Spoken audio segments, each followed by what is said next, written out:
Good morning. Good morning. Good morning. എല്ലാരും പഠിച്ചൊക്കെ കഴിഞ്ഞോ? പഠിച്ചിട്ടൊക്കെ വരാൻ പറഞ്ഞിട്ടുണ്ടായിരുന്നു, എക്സാം എടുക്കുമെന്ന് പറഞ്ഞിട്ടുണ്ടായിരുന്നു. ഓർമ്മയുണ്ടോ? ഓർമ്മയില്ലേ? ഒന്നും പറയുന്നില്ലല്ലോ ആരും. ഷാരോൺ ഓർമ്മയുണ്ട്? ഓർമ്മല്ല. ഓർമ്മയില്ലേ? ഞാൻ പറഞ്ഞിരുന്നല്ലോ, കഴിഞ്ഞ വീക്ക് ഞാൻ പറഞ്ഞിട്ടുണ്ടായിരുന്നില്ലേ എക്സാം എടുക്കുംന്ന്. തുഷാര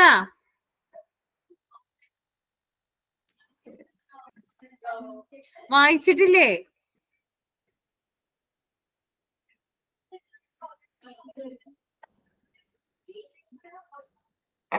ഒന്നും പറയുന്നില്ല, നോക്കിയിട്ടേ ഇല്ലെന്ന് തോന്നണം അല്ലേ?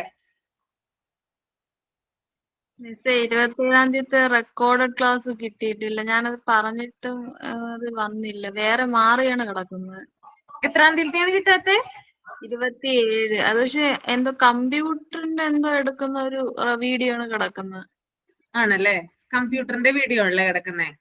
അതെ ഓക്കെ, ഞാൻ അവരെ ഇൻഫോം ചെയ്തോളാം. 27-ാം തീയതി അല്ലേ? അതെ. ശരി, പറഞ്ഞോളാം കേട്ടോ. ഓക്കെ.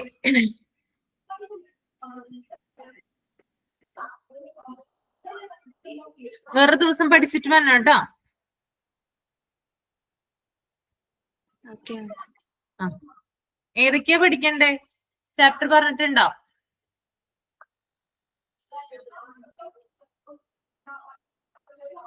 എയ്റ്റ്, 9 അതുപോലെ തന്നെ 10 ഏതായിരുന്നു? 3 ചാപ്റ്റേഴ്സ് പഠിച്ചിട്ട് വരണം. ഓക്കെ അല്ലേ? 3 ചാപ്റ്റേഴ്സ് പഠിച്ചിട്ട് വരണം. 8, 9, 10 കേട്ടോ. 3 ചാപ്റ്റർ എന്തായാലും നാളെ ഉണ്ടാവില്ല. അടുത്ത വീക്ക് ഏതെങ്കിലും ഒരു ദിവസം ഞാൻ പറയാം. അല്ലെങ്കിൽ ഇങ്ങനെ പോകുന്നത് മാത്രം കൊണ്ട് അധികം ബെനിഫിറ്റ് ഉണ്ടാവില്ല. ഇടയ്ക്കിടയ്ക്ക് എന്താ ഇങ്ങനെ ചോദിക്കുകയും എക്സാം ഒക്കെ എടുക്കുകയും ചെയ്യണം, എന്നാൽ മാത്രമേ നിങ്ങൾക്ക് ഓർമ്മയിൽ മെമ്മറിയിൽ ഉണ്ടാവുള്ളൂ. അതുകൊണ്ടാണ് ഇങ്ങനെ പറയുന്നത് കേട്ടോ. ഓക്കെ, അപ്പൊ നമ്മള് ഡിസ്ചാർജ് കഴിഞ്ഞ ക്ലാസ്സിൽ എടുത്തത് ഡിസ്ചാർജ് പ്രോസസ് ആണ്. ഡിസ്ചാർജ് പ്രോസസ് എന്ന് പറഞ്ഞാൽ എന്താണ്? ഒരു ഫോമൽ റിലീസ് ആണ് അല്ലെ? ഒരു പേഷ്യന്റിന്റെ ഒരു ഫോമൽ റിലീസ് ആണ്. ഒരു ഫോമൽ റിലീസ് ആണ്, ഒരു പേഷ്യന്റിന്റെ ഫോമൽ റിലീസ് ആണ്. അപ്പോ എങ്ങനെയാണത്? ഒരു കോഴ്സ് ഓഫ് ട്രീറ്റ്മെന്റ്, ഒരു ട്രീറ്റ്മെന്റിന് ശേഷം ഒരു ഹോസ്പിറ്റലിൽ സംഭവിക്കുന്ന പേഷ്യന്റിന് കൊടുക്കുന്ന ഒരു ഫോമൽ ആയിട്ടുള്ള റിലീസ് ആണ് എന്ത്? ഡിസ്ചാർജ് എന്ന് പറയുന്നത്. അപ്പൊ എന്താണ്? ട്രീറ്റ്മെന്റ് ഒന്നില്ലെങ്കിൽ പൂർത്തിയായിട്ടുണ്ടാകും, അല്ലെങ്കിൽ എന്താണ്? ഡോക്ടറുടെ അഡ്വൈസിന് വിരുദ്ധമായിട്ട് പേഷ്യൻസ് എന്ത് ചെയ്യും? ഡിസ്ചാർജ് ചെയ്ത് പോകും. അല്ലെങ്കിൽ പേഷ്യൻസ് എന്ത് ചെയ്യും? ഒരു ഹോസ്പിറ്റലിൽ നിന്ന്, അവര് ട്രീറ്റ്മെന്റ് എടുക്കുന്ന ഹോസ്പിറ്റലിൽ നിന്ന് എന്തെങ്കിലും കാരണങ്ങൾ കൊണ്ട് മറ്റൊരു ഹോസ്പിറ്റലിലേക്ക് പോകും. അല്ലെങ്കിൽ ഡെത്ത് സംഭവിക്കുന്നത് എന്ത് തന്നെയാണ്? ഡിസ്ചാർജ് ആണെന്ന് പറഞ്ഞു. അപ്പോ ടൈപ്സ് ഓഫ് ഡിസ്ചാർജില് റുട്ടീൻ ഡിസ്ചാർജ് ഉണ്ട്, അതുപോലെ തന്നെ AMA ഡിസ്ചാർജ് ഉണ്ട് അല്ലെ? പിന്നെ എന്താണ്? Transfer to another health care facility ഉണ്ട്. ഡിസ്ചാർജ് ടു ഹോസ്പേസ് പാലിയേറ്റീവ് കെയറും എന്തിൽ ഉൾപ്പെടുന്നുണ്ട്? ടൈപ്സ് ഓഫ് ഡിസ്ചാർജില് ഇൻക്ലൂഡഡ് ആയിട്ടുള്ള ഒന്നാണ്. പിന്നെ നമ്മൾ റുട്ടീൻ ഡിസ്ചാർജ് പറഞ്ഞല്ലേ? റുട്ടീൻ ഡിസ്ചാർജ് എന്ന് പറഞ്ഞാൽ എന്താണ്? എന്ന് പറയുന്നത് എന്താണ്? ഒരു സാധാരണ ഒരു ട്രീറ്റ്മെന്റിന്റെ ഭാഗമായിട്ട് ആ ട്രീറ്റ്മെന്റ് ഒക്കെ കംപ്ലീഷൻ ആയതിനു ശേഷം ഡോക്ടറിന്റെ അഡ്വൈസ് മൂലം കൊടുക്കുന്ന ഡിസ്ചാർജ് ആണ് റുട്ടീൻ ഡിസ്ചാർജ് എന്ന് പറയുന്നത്. പേഷ്യന്റ് ഡിസ്ചാർജ് ആയി പോകുന്ന സമയത്ത് പേഷ്യന്റിനെ അവെയർ ചെയ്യുന്നുണ്ട് ചില കാര്യങ്ങളിൽ അല്ലെ? അദ്ദേഹത്തിന്റെ, രോഗിയുടെ, അതായത് പേഷ്യന്റിന്റെ മെഡിക്കൽ കണ്ടീഷനെ കുറിച്ച് പേഷ്യന്റ് പറഞ്ഞു കൊടുക്കുന്നു. പിന്നെ വീട്ടിൽ ചെന്നാലും കഴിക്കേണ്ട മരുന്നുകളും കാര്യങ്ങളെ കുറിച്ച് പറഞ്ഞു കൊടുക്കുന്നു. അതുപോലെ തന്നെ ലൈഫ് സ്റ്റൈൽ ചേഞ്ചസ് എന്തെങ്കിലും മാറ്റം വരുത്തുകയാണെങ്കിൽ അതും പറഞ്ഞു കൊടുക്കുന്നുണ്ട്. എന്തില്? റുട്ടീൻ ഡിസ്ചാർജിൽ മാത്രം കേട്ടോ. അത് റുട്ടീൻ ഡിസ്ചാർജ് ചെയ്യുന്ന വ്യക്തികളിലാണ് ഈ കാര്യങ്ങളൊക്കെ ഡോക്ടേഴ്സും അതുപോലെ തന്നെ ആ ഒരു ഹെൽത്ത് കെയർ ഇൻസ്റ്റിറ്റ്യൂഷനും രോഗിയെ പറഞ്ഞ് മനസ്സിലാക്കുന്നത്. മറ്റൊരു ഇതില് നമുക്കത് കാണാനായിട്ട് സാധിക്കില്ല. ഓക്കെ, അതൊന്ന് ഓർത്തിരിക്കുക കേട്ടോ. ഇനി AMA ഡിസ്ചാർജ് പറഞ്ഞു. എഗെയിൻസ്റ്റ് മെഡിക്കൽ അഡ്വൈസ് ആണ് എന്ത്? AMA ഡിസ്ചാർജ് എന്ന് പറയുന്നത്. അതെന്താണ്? ഒരു ഹോസ്പിറ്റലിൽ നിന്ന് എന്താണ്? രോഗി തന്റെ ഇഷ്ടത്തിന് എന്താണ്? പോകുന്നതാണ്. അതിനകത്ത് ഡോക്ടറുടെ അഡ്വൈസിന് ഓപ്പോസിറ്റ് ആയിട്ടാണ് എന്ത് ചെയ്യുന്നത്? രോഗി ആ ഹോസ്പിറ്റലിൽ നിന്ന് ലീവ് ചെയ്ത് പോകുന്നത്. അവിടെ ഡോക്ടർ പറയുന്നില്ല എന്ത്? ഡിസ്ചാർജ് ചെയ്തു പോകാനായിട്ട്. മറിച്ച് എന്തെങ്കിലും കാരണം കൊണ്ട്, ചിലപ്പോൾ എന്തെങ്കിലും ട്രീറ്റ്മെന്റ് ഇഷ്ടപ്പെടാത്തത് കൊണ്ടോ, അല്ലെങ്കിൽ അവിടെയുള്ള ഫെസിലിറ്റീസിൽ എന്തെങ്കിലും അപാകത കൊണ്ടോ, അല്ലെങ്കിൽ എന്താണ് കുറച്ചും കൂടി ബെറ്റർ ആയിട്ടുള്ള ട്രീറ്റ്മെന്റ് കിട്ടുന്നതിന് വേണ്ടിയിട്ടാണ് ഒരു ഹോസ്പിറ്റലിൽ നിന്ന് മറ്റൊരു ഹോസ്പിറ്റലിലേക്ക് എന്ത് പോകുന്നത്, രോഗി നിർബന്ധപൂർവം ഡിസ്ചാർജ് ചെയ്തു പോകുന്നത്.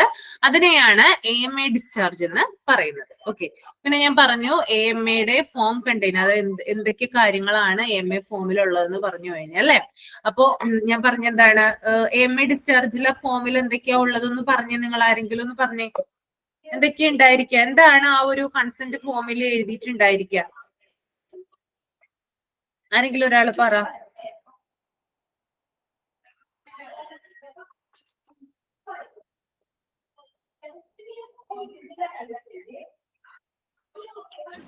Name of patient, relation, signature, date, time. അതുണ്ടാകും. അല്ല, ആ ഒരു കൺസെന്റ് ഫോമിൽ എന്താണ് അവിടെ കൊടുത്തിരിക്കുന്ന ആ ഒരു സെന്റൻസുകൾ എന്താ പറഞ്ഞിരിക്കുന്നത്, എന്തിനു വേണ്ടിയിട്ടാ ആ ഒരു ഫോം റെഡിയാക്കുന്ന, എന്തിനു വേണ്ടിയിട്ടാ, എന്റെ ഉദ്ദേശം എന്താ, അതിനകത്ത് കൊടുത്തിട്ടുണ്ട് കണ്ടന്റ് എന്താ അതിന്റെ AMAയുടെ? ഹോസ്പിറ്റലിൽ നിന്ന് പേഷ്യന്റിന്റെ കണ്ടീഷനെ കുറിച്ച്, ഹോസ്പിറ്റലിൽ നിന്ന് പേഷ്യന്റിന്റെ കണ്ടീഷനെ കുറിച്ച്. പേഷ്യന്റ് കണ്ടീഷൻ, പേഷ്യന്റ് എന്താ അവിടെ ഒരു സത്യവാങ്മൂലം അല്ല അവിടെ കൊടുക്കുന്നേ അല്ലേ, അതാണ് കൺസെന്റ് അല്ലേ. അതായത് ഞാൻ ഇവിടുന്ന് പോയി കഴിഞ്ഞാല് ഈ ഹോസ്പിറ്റലിലോ ഇവിടെയുള്ള ജീവനക്കാരോ എനിക്ക് എന്തെങ്കിലും പറ്റിക്കഴിഞ്ഞാൽ അതിന് ഉത്തരവാദികളല്ല. ചിലപ്പോ മരണം സംഭവിക്കാം, അല്ലെങ്കിൽ പോകുന്ന വഴി മറ്റെന്തെങ്കിലും ഇത് ഉണ്ടെങ്കിൽ എന്താണ്, അതിന് ഈ ഹോസ്പിറ്റൽ എന്ന് പറയുന്ന ആ ഒരു ഓർഗനൈസേഷൻ റെസ്പോൺസിബിൾ അല്ല എന്നാണ് എന്ത് കൊടുക്കുന്നത്, ആ ഒരു കൺസെന്റിലൂടെ പേഷ്യന്റ് കൊടുക്കുന്നത്. ഓക്കെ, പിന്നെ പേഷ്യന്റെ പേരും കാര്യങ്ങളും സിഗ്നേച്ചറും ഒക്കെ ഇട്ടിട്ട് എന്താണ് സൈൻ ചെയ്ത് കൊടുക്കുകയാണ് ചെയ്യുന്നത്. അപ്പൊ അത്രയും കാര്യങ്ങളാണ് നമ്മള് കഴിഞ്ഞ ക്ലാസ്സിൽ പറഞ്ഞത്. കൂടാതെ ഡാമയെ കുറിച്ച് കുറച്ച് പറഞ്ഞില്ലേ, ഡിസ്ചാർജ് അഗെയിൻസ്റ്റ് മെഡിക്കൽ അഡ്വൈസ്, അതെന്താ ഞാൻ പറഞ്ഞേ,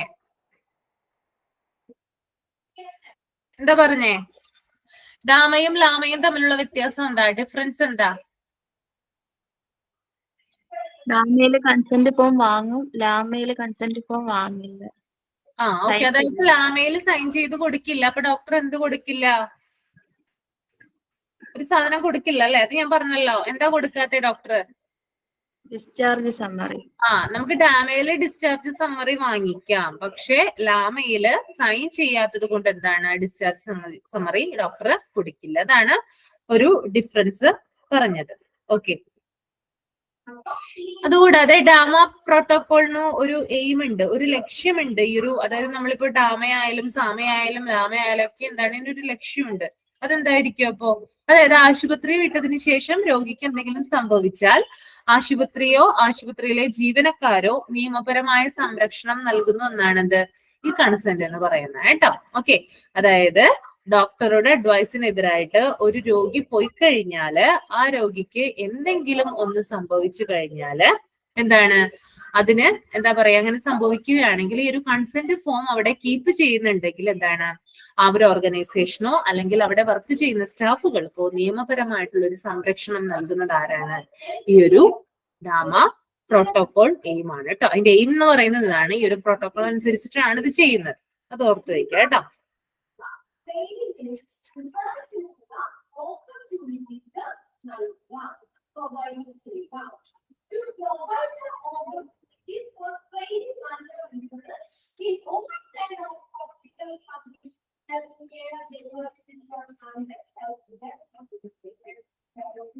ഓക്കെ, ഇനി നിങ്ങൾ ഒരു അതായത് നിങ്ങൾ ഈ ചെറിയ ക്ലാസ്സിലൊക്കെ പദസൂര്യം വരച്ചിട്ടില്ലേ, അങ്ങനെ ഒന്ന് വരച്ച് നിങ്ങളുടെ നോട്ടില് സെൻട്രൽ ആയിട്ട് ഒരു സർക്കിൾ വരയ്ക്കുക, അതിനുശേഷം എന്താണ് പല ആരോസ് ആയിട്ട് ഇടാം. മനസ്സിലായില്ലേ പറഞ്ഞത്?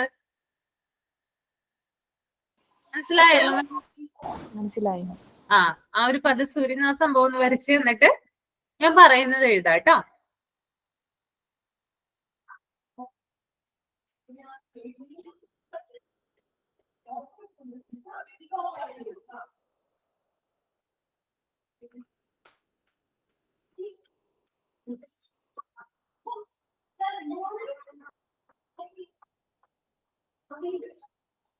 ഓക്കെ, എന്നിട്ട് അതിന്റെ സെൻട്രലായിട്ട് ആ സെൻട്രൽ സർക്കിളിൽ എഴുതാം ടൈപ്സ് ഓഫ് ഡിസ്ചാർജ് എന്ന് എഴുതാം കേട്ടോ. Types of discharge.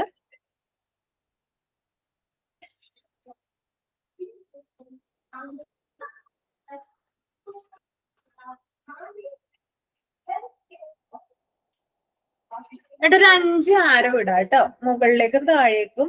പിന്നെ ലെഫ്റ്റ് സൈഡും റൈറ്റ് സൈഡും പിന്നെ വേറെ ഒരെണ്ണം കൂടി ഇടാം. ഒരു 5 എണ്ണം ഇടാം കേട്ടോ, 5 ആരോ.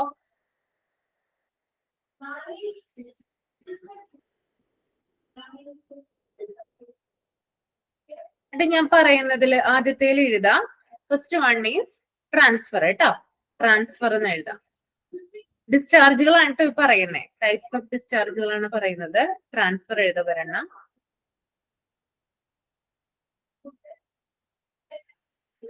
പിന്നീട് ഡാമ ലാമ എന്ന് എഴുതാം കേട്ടോ, ഡാമ ലാമ എന്ന് എഴുതാം. അടുത്തതിൽ കേട്ടോ, ഡാമ ഒരു സ്ലാഷ് ഇട്ടിട്ട് ലാമ എന്ന് എഴുതാം.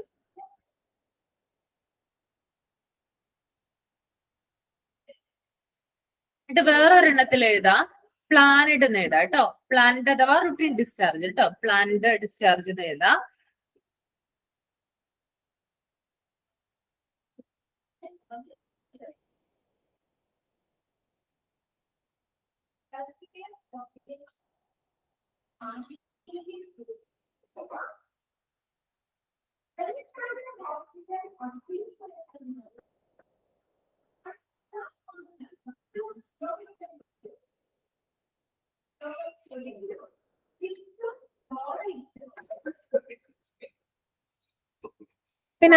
പിന്നെ ഒരെണ്ണത്തിൽ എഴുതാം ഡെത്ത് എന്ന് എഴുതാം കേട്ടോ, ഡെത്ത്, ഡെത്ത് എന്ന് എഴുതാം.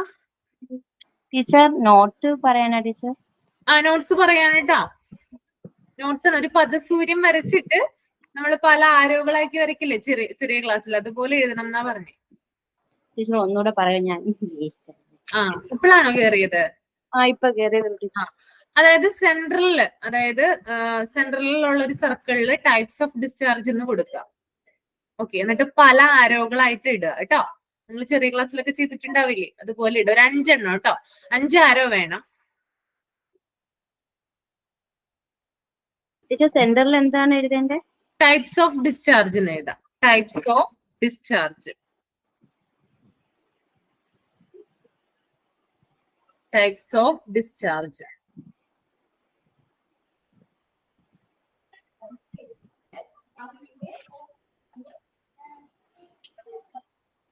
എന്നിട്ട് ആദ്യത്തേൽ എഴുതാം ട്രാൻസ്ഫർ എന്ന് എഴുതാം കേട്ടോ, ട്രാൻസ്ഫർ എന്ന് എഴുതാം. ടീച്ചർ താഴോട്ടാണോ ആരോസ് കൊടുക്കേണ്ടത്? ഇല്ല, 2 മുകളിലോട്ടും താഴോട്ടും. പദസൂര്യം വരയ്ക്കില്ലേ നമ്മള് ചെറിയ ക്ലാസ്സിലൊക്കെ, പദസൂര്യം വരച്ചിട്ടില്ലേ? സർക്കിളിലൊരു ഇത് സർക്കിള് നടുക്ക് കൊടുക്കുക, അത് കഴിഞ്ഞ് പല ആരോസ് ലെഫ്റ്റിലോട്ടും റൈറ്റിലോട്ടും ഒക്കെ കൊടുത്തിട്ട് അങ്ങനെ ചെയ്യാം. ട്രാൻസ്ഫർ എഴുതുക, അത് കഴിഞ്ഞിട്ട് ഡാമ ഒരു സ്ലാഷ് ഇട്ടിട്ട് ലാമ എന്ന് എഴുതാം അടുത്ത ആരോയില് കേട്ടോ. ഡാമ ഒരു സ്ലാഷ് ഇട്ടിട്ട് ലാമ. പിന്നെ വേറൊരെണ്ണത്തിൽ എഴുതാം പ്ലാൻഡ് ഓർ റുട്ടീൻ ഡിസ്ചാർജ് കേട്ടോ, പ്ലാൻഡ് ഓർ റുട്ടീൻ ഡിസ്ചാർജ്.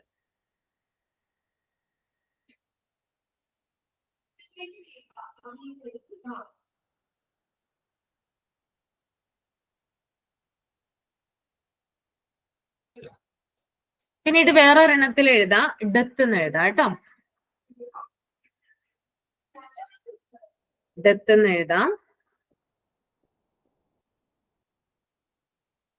ഈ ഡെത്തിന്റെ തൊട്ട് താഴെയിട്ട് എഴുതാം കേട്ടോ, ഒരു കുഞ്ഞ് ആരോ ഇട്ടിട്ട് എഴുതാം. ഡെത്തിന്റെ എക്സ്പ്ലനേഷനാ പറയുന്നത് കേട്ടോ. After death of the patient, after the death of the patient,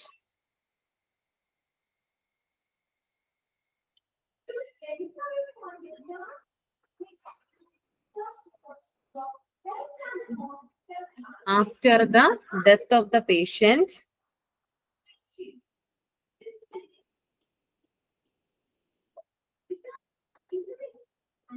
the dead body is handed over to, the dead body is handed over to the relatives, the relatives. After the death of the patient, dead body is handed over to the relatives.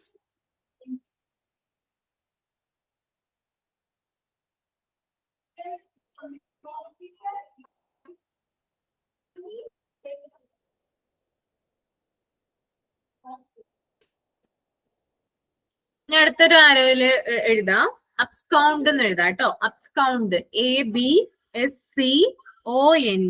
അബ്സ്കൗണ്ട് കേട്ടോ. അബ്സ്കൗണ്ട് എന്ന് എഴുതാം. Teacher spelling ഒന്നുകൂടെ പറയൂ. ABSCOND,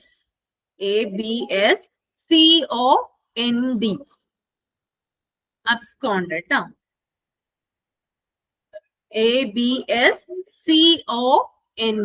abscond. Okay, abscond എന്ന് പറഞ്ഞാൽ എന്താ ഉദ്ദേശിക്കുന്നേ? Abscond എന്താ ഉദ്ദേശിക്കുന്നത്? അബ്സ്കോണ്ട് എന്ന് പറഞ്ഞാൽ ആർക്കെങ്കിലും അറിയാമോ? ഓക്കെ, അബ്സ്കോണ്ട് എന്ന് പറഞ്ഞാല് patient leaves without informing the hospital. അതായത് ചില പേഷ്യൻസ് ഹോസ്പിറ്റലിൽ നിന്നൊക്കെ പറയാതൊക്കെ പോവില്ലേ? ഓക്കെ, അവിടെ നിന്ന് എന്താണ് ചാടിപ്പോവാന്ന് പറയില്ലേ നമ്മൾ? ഹോസ്പിറ്റലിൽ നിന്ന് എന്തെങ്കിലും കാരണം കൊണ്ട് എന്താണ് ചാടിപ്പോവുകയൊക്കെ ചെയ്യില്ലേ? അതിനാണ് എന്ത് പറയുന്നത്? അബ്സ്കൗണ്ട് എന്ന് പറയുന്നത് കേട്ടോ. അതായത് അവിടെയുള്ള ഹോസ്പിറ്റലിലുള്ള അതോറിറ്റിക്ക് ഇൻഫോം ചെയ്യാതെ പേഷ്യന്റ് അവിടെ നിന്ന് പോകുന്നതാണ് എന്ത്? അബ്സ്കൗണ്ട് എന്ന് പറയുന്നത് കേട്ടോ. അതായത് ചിലപ്പോ എന്താണ് അവരുടെ ഒരു സാധനം, മറ്റേ നമ്മള് ലാമയിലും ഡാമയിലൊക്കെ എന്താണ് കണ്ടത്? അതായത് നമ്മള് അതോറിറ്റിക്ക് അല്ലെങ്കിൽ ഡോക്ടേഴ്സിനെ തന്നെ ഇൻഫോം ചെയ്യുമല്ലോ, ഞങ്ങൾ അങ്ങനെ പോവാണ്, അവരുടെ സാധനങ്ങളൊക്കെ എടുത്തിട്ടായിരിക്കും പോകുന്നത്. പക്ഷെ ഈ അബ്സ്കൗണ്ടിൽ എന്താണ്? പേഷ്യന്റ് അവരുടെ സാധനങ്ങളൊക്കെ എന്താണ് അവിടെ ഇട്ടിട്ട് തന്നെ പോകും. ഒന്നും എടുത്തിട്ട് പോവില്ല. പുള്ളി എന്താണ് അവിടെയുള്ള ആളുകൾ കാണാതെ ഒളിച്ചോടി പോവില്ലേ? അങ്ങനെ പറയുന്നതാണ് എന്ത്? അബ്സ്കൗണ്ട് എന്ന് പറയുന്നത്. മനസ്സിലായോ നിങ്ങൾക്ക്? ഓക്കെ, ഇപ്പൊ ഫോർ എക്സാമ്പിൾ പറയണ ഈ മെന്റൽ ഹോസ്പിറ്റലിൽ നിന്നൊക്കെ പേഷ്യൻസ് പോവില്ലേ, മതില് ചാടിയൊക്കെ പോവില്ലേ? അതാണ് എന്ത്? അബ്സ്കൗണ്ട് എന്ന് പറയുന്നത് കേട്ടോ. ഓക്കെ, അപ്പൊ അതിന്റെ താഴെയിട്ട് ഒരു കുഞ്ഞ് ആരോ ഇട്ടിട്ട് എഴുതാം. Patient lives without informing the hospital. Patient lives without informing the hospital. ഇങ്ങനെയുള്ള കേസുകളിൽ എന്താ ചെയ്യാ? പേഷ്യന്റിനെ കാണാതാവുമ്പോൾ എന്താ ചെയ്യാ? ഹോസ്പിറ്റൽ അതോറിറ്റി നേരിട്ട് എന്ത് ചെയ്യും? പോലീസിനെ ഇൻഫോം ചെയ്യും കേട്ടോ. ഓക്കെ, അതൊരു പോലീസ് കേസ് ആയിട്ട് മാറും. അങ്ങനെ അബ്സ്കോണ്ട് ആയി പോകുന്നത് അത്ര നല്ലതല്ല. ഹോസ്പിറ്റൽ ഓർഗനൈസേഷന്റെ എന്താണ് ഒരു എന്താ പറയാ ഒരു പിഴവ് കൊണ്ടാണ് അങ്ങനെ സംഭവിച്ചെന്ന് പിന്നെ വരുള്ളൂ. അതുകൊണ്ട് തന്നെ എന്താണ് ഹോസ്പിറ്റൽ അതോറിറ്റിക്ക് ഒരു കുറ്റം ഇല്ലാതിരിക്കാൻ വേണ്ടിയിട്ട് എന്ത് ചെയ്യും? ഹോസ്പിറ്റലുകാര് എന്ത് ചെയ്യും? പോലീസിനെ ഇൻഫോം ചെയ്യും. പിന്നീട് അത് MLC കേസായിട്ട് മാറുകയും ചെയ്യാറുണ്ട് ചില കേസുകളിൽ കേട്ടോ. ചില അബ്സ്കോണ്ട് കേസുകളിൽ MLC ആകാറുണ്ട്. അതൊന്ന് ഓർത്ത് വെച്ചാൽ മാത്രമേ എഴുതണം എന്നില്ല കേട്ടോ. അബ്സ്കോണ്ട് എന്ന് പറയുന്നത് പേഷ്യന്റ് ചാടി പോകുന്നതാണ് കേട്ടോ. അപ്പൊ നമ്മളിപ്പോ പല ട്രാൻസ്ഫർ പറഞ്ഞു. നമ്മള് സ്ലൈഡിൽ കൂടാതെയുള്ള ഇതാണ് പറഞ്ഞത് കേട്ടോ. അബ്സ്കോണ്ട് പറഞ്ഞത്. ഡെത്ത് പറഞ്ഞിട്ടുണ്ടായിരുന്നു. അപ്പൊ ടൈപ്സ് ഓഫ് ഡിസ്ചാർജില് ട്രാൻസ്ഫർ ഉണ്ട്, ഡാമയുണ്ട്, ലാമയുണ്ട്, പ്ലാന്റ് ഉണ്ട്, ഡെത്ത് ഉണ്ട്, അബ്സ്കോണ്ട് ഉണ്ട് കേട്ടോ. ഈ ഒരു പദസൂര്യൻ എന്ത് ചെയ്യാ? പഠിച്ചു വെക്കുക കേട്ടോ. ഓക്കെ,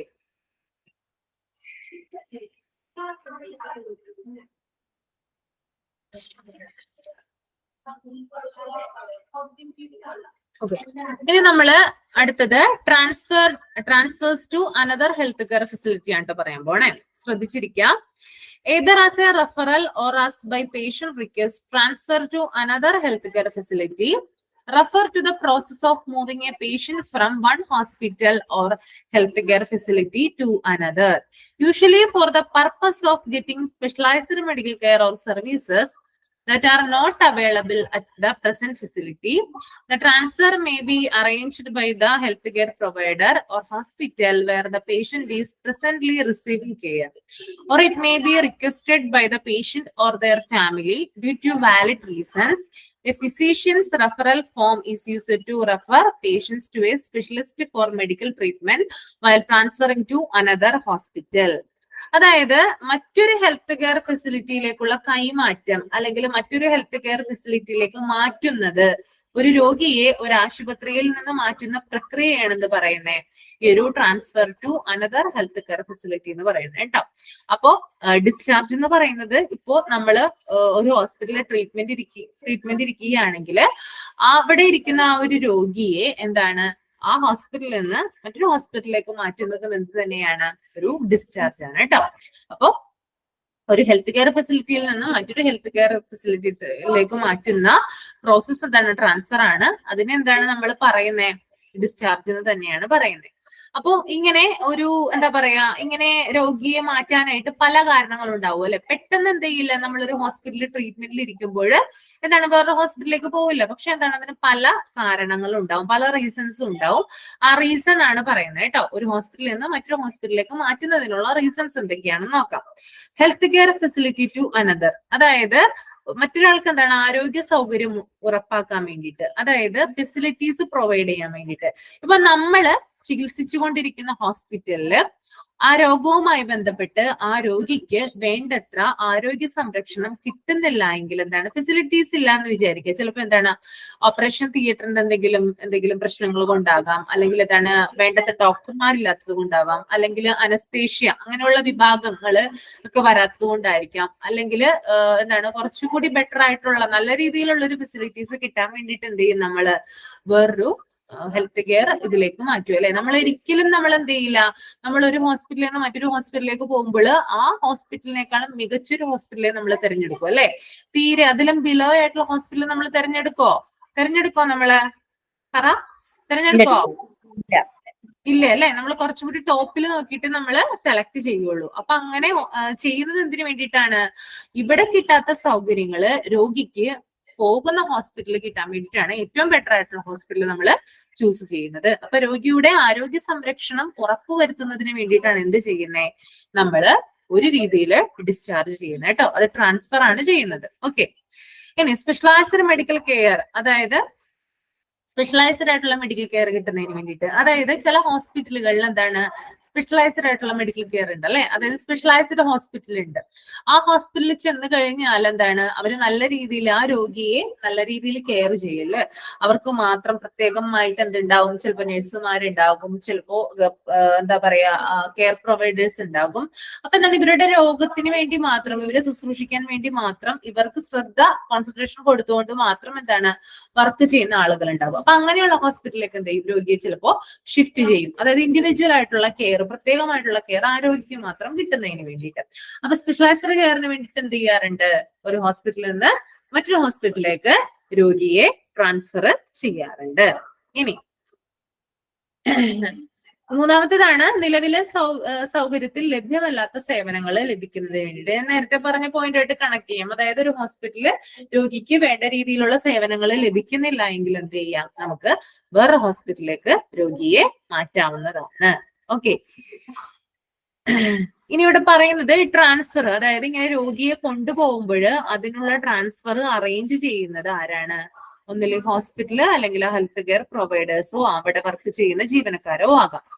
അപ്പോ എന്താ പറയുന്ന, ഇപ്പോൾ രോഗിക്ക് പരിചരണം കൊടുക്കുന്ന അല്ലെങ്കിൽ ചില കാരണങ്ങൾ കൊണ്ട് രോഗിയെ ഫാമിലി ഇത് റിക്വസ്റ്റ് ചെയ്തേക്കാം. അതായത് സാധാരണയായിട്ട് നമ്മൾ കണ്ടുവരുന്നത് ഒരു ഹോസ്പിറ്റലിൽ നിന്ന് മറ്റൊരു ഹോസ്പിറ്റലിലേക്ക് മാറ്റുമ്പോൾ അതിനുള്ള ട്രാൻസ്പോർട്ടേഷൻ ആംബുലൻസും സംവിധാനങ്ങളൊക്കെ ഒരുക്കി കൊടുക്കുന്നത് ആര് തന്നെയാണ്, ആ ഹോസ്പിറ്റൽ അതോറിറ്റി തന്നെയാണ്. ഇനി ചില കേസുകളിൽ എന്ത് ചെയ്തേക്കാന്ന് പറയുന്നുണ്ട്, ഇവര് അറിഞ്ഞുകൊണ്ട് തന്നെ ഇത് ചെയ്യും. കാരണം എന്താണ്, ആ രോഗിയെ മറ്റു ഹോസ്പിറ്റലിലേക്ക് മാറ്റുമ്പോൾ ഇവരത് മുൻകൂട്ടി ചെയ്യാറുണ്ട്. ഇനി എന്താണ്, ചില കേസുകളിൽ എന്താണ് രോഗിയുടെ വീട്ടുകാരെ റിക്വസ്റ്റ് ചെയ്തുകൊണ്ടായിരിക്കാം ഈ ട്രാൻസ്ഫറിങ് സംവിധാനങ്ങളൊക്കെ ഹോസ്പിറ്റലിൽ ഏർപ്പെടുത്തുന്നത് കേട്ടോ. അതായത് നമ്മൾ ചെന്ന് പറയുമ്പോഴായിരിക്കും ചിലപ്പോൾ എന്ത് ചെയ്യുന്നത്, ഒരു ട്രാൻസ്ഫറിനുള്ള സംവിധാനങ്ങൾ നമുക്ക് ചെയ്തു തരുന്നത്. നോർമലി അങ്ങനെ ഉണ്ടാവാറില്ല. ഇങ്ങനെയുള്ള കേസുകളിൽ പെട്ടെന്ന് ഇപ്പോൾ എമർജൻസി ആയിട്ട് ഒരു പേഷ്യന്റിനെ ഒരു ഹോസ്പിറ്റലിൽ നിന്ന് മറ്റുള്ള ഹോസ്പിറ്റലിലേക്ക് മാറ്റുമ്പോൾ അവർ തന്നെയാണ് എന്ത് ചെയ്യുന്നത്, ട്രാൻസ്പോർട്ടേഷൻ അറേഞ്ച് ചെയ്യുന്നത്. നമ്മൾക്ക് അങ്ങോട്ട് പറയേണ്ട ആവശ്യം വരേണ്ടി വരാറില്ല. ഇനി ചില കേസുകളിൽ അങ്ങനെ ഉണ്ടാവാറുണ്ടെന്നാണ് ഇവിടെ ഉദ്ദേശിക്കുന്നത് കേട്ടോ. ഓക്കെ, ഇനി മറ്റൊരു ആശുപത്രിയിലേക്ക് രോഗിയെ മാറ്റുമ്പോൾ വൈദ്യ ചികിത്സയ്ക്കായിട്ട്, അതായത് രോഗിക്ക് ട്രീറ്റ്മെന്റ് കിട്ടാൻ വേണ്ടിയിട്ട് മറ്റൊരു ഹോസ്പിറ്റലിലേക്ക് മാറ്റുമ്പോൾ ഫിസീഷ്യൻ, അതായത് ആ രോഗിയെ നോക്കുന്ന ഫിസീഷ്യന്റെ ഇത് വേണം, റഫറൽ ഫോം ഉപയോഗിക്കാറുണ്ട്. ഓക്കെ, അതായത് നമ്മളൊരു ഹോസ്പിറ്റലിൽ നിന്ന് മറ്റൊരു ഹോസ്പിറ്റലിലേക്ക് പോകുമ്പോൾ വെറും കൈയായിട്ടല്ല പോകുന്നത് അല്ലെ. അതായത് ഇവിടെ ആ ആളെ, ആ പേഷ്യന്റിനെ ട്രീറ്റ് ചെയ്തിരുന്ന ആ ഒരു ഡോക്ടർ എന്തൊക്കെയാണോ ആ പേഷ്യന്റിന് ട്രീറ്റ്മെന്റ് കൊടുത്തിരുന്നത്, എന്തൊക്കെയാണോ കെയർ കൊടുത്തിരുന്നത്, എന്താണ് അയാളുടെ രോഗാവസ്ഥ, അങ്ങനെയുള്ള കാര്യങ്ങളൊക്കെ ഉൾപ്പെടുത്തിയിട്ട് എന്താണ് ഒരു കടലാസ് ഉണ്ടാവും അല്ലെ, ഒരു ഫോം ഉണ്ടാവും അല്ലെ. കാരണം അയാൾക്ക് ഉപയോഗിച്ചിരുന്ന മരുന്നുകള്, അയാളുടെ കണ്ടീഷൻ എങ്ങനെയാണ് ഇപ്പോ, അതിന്റെയൊക്കെ കാര്യങ്ങൾ എന്തുണ്ടാവും, ഒരു കടലാസിൽ കുറിച്ച് കൊടുത്തിട്ടുണ്ടാവും. അപ്പൊ അതും കൂടി എന്ത് ചെയ്യുന്നുണ്ട്, ഇങ്ങനെ പോകുമ്പോൾ കൊടുത്തയക്കുന്നുണ്ട് കേട്ടോ. ഓക്കെ, അങ്ങനെയാണ് പറയുന്നത്. അപ്പോ ഇത്രയും കാര്യങ്ങളാണ് ഇതിൽ വരുന്നത്, ഈ transfer to another health care ഫെസിലിറ്റിയിൽ വരുന്നത്. അപ്പൊ ഒന്നും കൂടി നോക്കാം നമുക്ക്. Transfer to another health care facility എന്ന് പറയുന്നത് ഒരു ഹോസ്പിറ്റലിൽ നിന്ന് മറ്റൊരു ഹോസ്പിറ്റലിലേക്ക് രോഗിയെ മാറ്റുമ്പോൾ അതും എന്ത് തന്നെയാണ്, ഡിസ്ചാർജ് തന്നെയാണ്. അപ്പോ ഈ ഒരു transfer to another health care facility വരുന്നത് എന്താണ്, അതായത് രോഗികൾക്ക് എന്താണ് ആവശ്യാനുസരണം കെയറും മറ്റും കാര്യങ്ങളും മെഡിക്കൽ കെയർ കിട്ടാൻ, അല്ലെങ്കിൽ എന്താണ് ഫെസിലിറ്റീസ് കിട്ടാനായിട്ട്, അല്ലെങ്കിൽ എന്താണ് ഇപ്പോ ആ നിലവിലുള്ള ഹോസ്പിറ്റലിൽ കൊടുക്കുന്ന സേവനങ്ങള് രോഗിയിൽ തൃപ്തികരമല്ലെങ്കിൽ ബെറ്റർ ആയിട്ടുള്ള കുറച്ചും കൂടി കാര്യങ്ങൾ രോഗിക്ക് ലഭിക്കാൻ വേണ്ടിയിട്ടൊക്കെയാണ് മറ്റു ഹോസ്പിറ്റലിലേക്ക് മാറ്റുന്നത്. ഇതിനുള്ള ട്രാൻസ്പോർട്ടേഷനും കാര്യങ്ങളൊക്കെ ചെയ്യുന്നത് ഹോസ്പിറ്റൽ തന്നെയാണ്. ഇനി അഥവാ അത് ചെയ്തില്ലെങ്കിൽ എന്താണ്, ഫാമിലിയുടെ റിക്വസ്റ്റ് പ്രകാരം എന്താണ് അവര് ചെയ്തു കൊടുക്കുന്നുണ്ട്. ഇനി ഇങ്ങനെ പോകുമ്പോൾ അവിടെ രോഗിയെ നോക്കിയിരുന്ന ഫിസീഷ്യന്റെ റെഫറൽ ഫോം, അതായത് ആളുടെ medical condition, treatment, future condition എന്നിവയ്ക്ക് ഉൾപ്പെടുത്തിയിട്ടുണ്ട് എന്താണ്, ഒരു സമ്മറി പോലെ ഒരു സംഭവം തയ്യാറാക്കും. ഇത് രോഗിക്ക് കൊടുത്തു വിടുന്നുണ്ട്, അല്ലെങ്കിൽ രോഗിയുടെ റിലേറ്റീവ്സിന് കൊടുത്തു വിടുന്നുണ്ട് ഇങ്ങനെ പോകുമ്പോൾ കേട്ടോ. അങ്ങനെ പോകും. അപ്പൊ അതാണ് അയാളെ റിസീവ് ചെയ്യുന്ന ആ ഒരു ഫെസിലിറ്റി, അല്ലെങ്കിൽ അയാളെ റിസീവ് ചെയ്യുന്ന ആ ഒരു ഹോസ്പിറ്റലില് ഈ ഒരു റെഫറൽ ഫോം കാണിച്ചാൽ മതി, ഇനി എന്താണ് ഫർദർ ട്രീറ്റ്മെന്റ് എന്താണ് ഇയാൾക്ക് സ്റ്റാർട്ട് ചെയ്യേണ്ടതെന്ന് അവർക്ക് ആലോചിക്കാൻ വേണ്ടിയിട്ട് കേട്ടോ. ഓക്കെ, ഇത്രയും കാര്യങ്ങൾ മനസ്സിലായോ? എന്തെങ്കിലും ഡൗട്ട് ഉണ്ടോ? ഇല്ല ടീച്ചർ. ഇല്ല, മനസ്സിലായല്ലേ? Okay.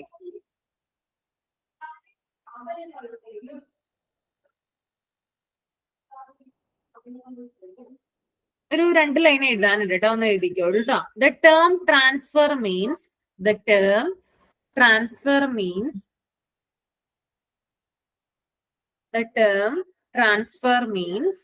the movement of an individual. The term transfer means the movement of an individual.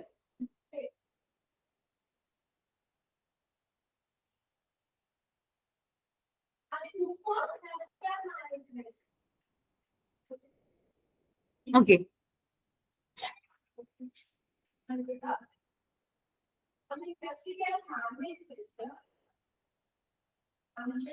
ഇനി next one discharge to hospice or palliative care ആണ് കേട്ടോ. Discharge to hospice or palliative care means the process of transferring a patient from a hospital or health care facility to a specialized program or facility that provides end of life care for patients with serious or terminal illness.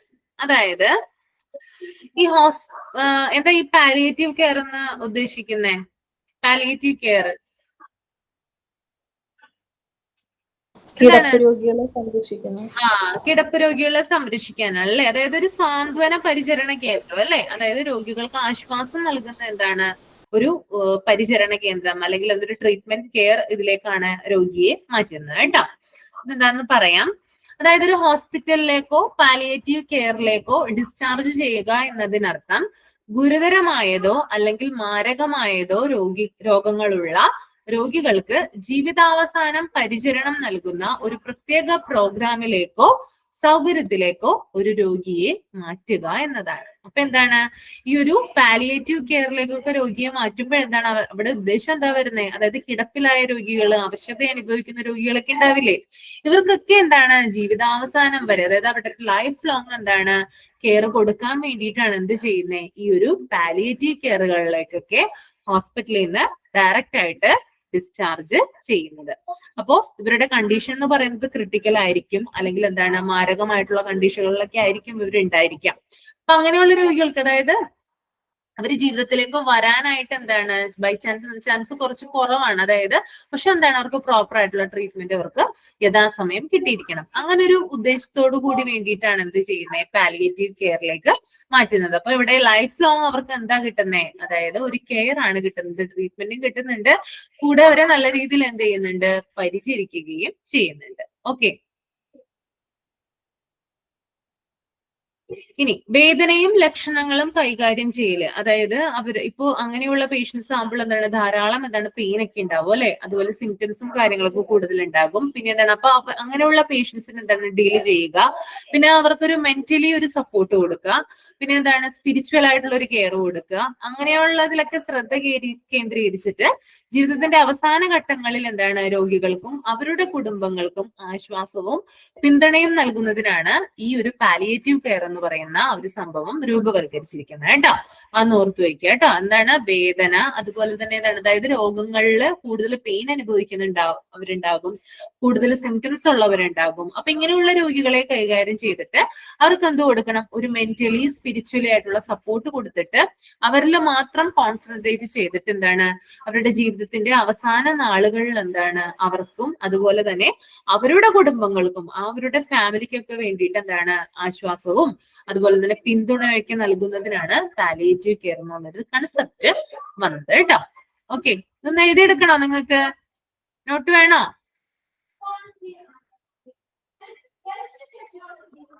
ഈ പറഞ്ഞത് ഞാൻ നോട്ടാക്കി പറയണോന്ന് ചോദിച്ചേ, വേണോ? ആവശ്യമുണ്ടോ?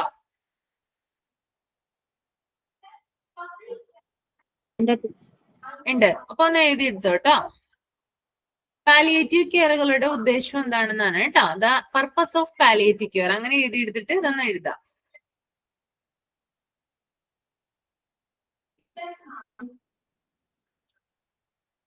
വേദനയും ലക്ഷണങ്ങളും കൈകാര്യം ചെയ്യൽ, വേദനയും ലക്ഷണങ്ങളും കൈകാര്യം ചെയ്യൽ,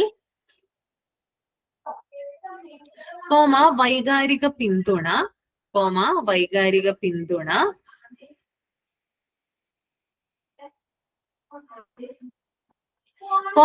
ആത്മീയ പരിചരണം, ആത്മീയ പരിചരണം,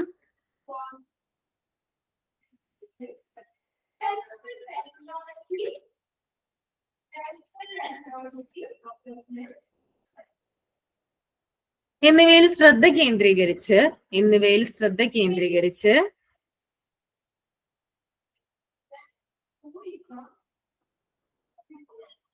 ജീവിതത്തിന്റെ അവസാന ഘട്ടങ്ങളിൽ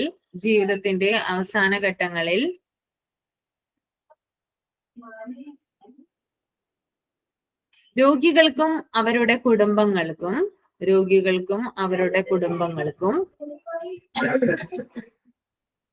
ആശ്വാസവും പിന്തുണയും നൽകുന്നതിനാണ് ഇത് രൂപകൽപ്പന ചെയ്തിട്ടുള്ളത്.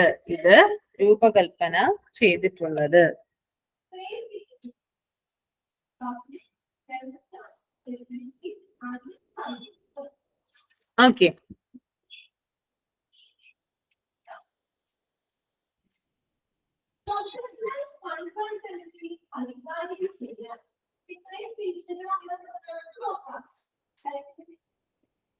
ഓക്കെ. അപ്പൊ നമ്മള് പല ടൈപ്പിലുള്ള ഡിസ്ചാർജ് ആണ് പറഞ്ഞത്. ഒന്ന് routine discharge, AMA discharge, transfer to another health care facility, discharge to hospice or palliative care കേട്ടോ. ഇത്രയും കാര്യങ്ങൾ പറഞ്ഞല്ലേ. ഇതിനകത്ത് എന്തെങ്കിലും മനസ്സിലാവാത്തുണ്ടോ നിങ്ങൾക്ക്?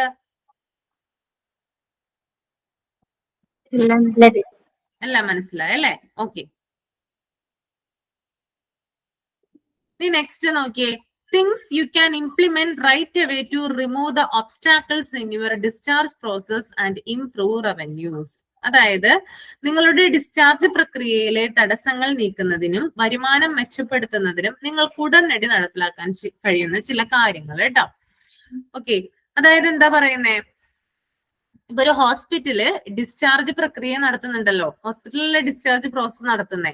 അപ്പൊ അങ്ങനെ പ്രോസസ്സുകൾ നടത്തുമ്പോൾ അതിലുണ്ടാകുന്ന ഡിസ്ചാർജ് പ്രോസസ്സിൽ ഉണ്ടാകുന്ന തടസ്സങ്ങൾ, എന്തെങ്കിലും തടസ്സങ്ങളൊക്കെ ഉണ്ടെങ്കിൽ അത് നീക്കം ചെയ്യാനും റിമൂവ് ചെയ്യാനും പിന്നെ എന്താണ് ഹോസ്പിറ്റലിന്റെ വരുമാനം മെച്ചപ്പെടുത്തുന്നതിനുമായിട്ട് ഹോസ്പിറ്റലിന് ചെയ്യാൻ കഴിയുന്ന ചില കാര്യങ്ങളുണ്ട്. ഓക്കെ, അതാണ് ഇവിടെ പറയുന്നത് കേട്ടോ. എന്തൊക്കെ കാര്യങ്ങൾ ചെയ്യുന്നതിലൂടെയാണ് ഹോസ്പിറ്റലിലെ ഡിസ്ചാർജ് പ്രോസസ്സ് നല്ല രീതിയിലാവാം, അവരുടെ ഇൻകം വർദ്ധിക്കുക എന്നുള്ള കാര്യങ്ങളാണ് കേട്ടോ പറയുന്നത്. അപ്പൊ ഫസ്റ്റ് വൺ പറയുന്നത്, അപ്പൊ ദ അഡ്മിനിസ്ട്രേഷൻ മസ്റ്റ് എൻഷുവർ. അപ്പൊ എന്താണ്, ആരാണ് അത് ഉറപ്പുവരുത്തേണ്ടത്?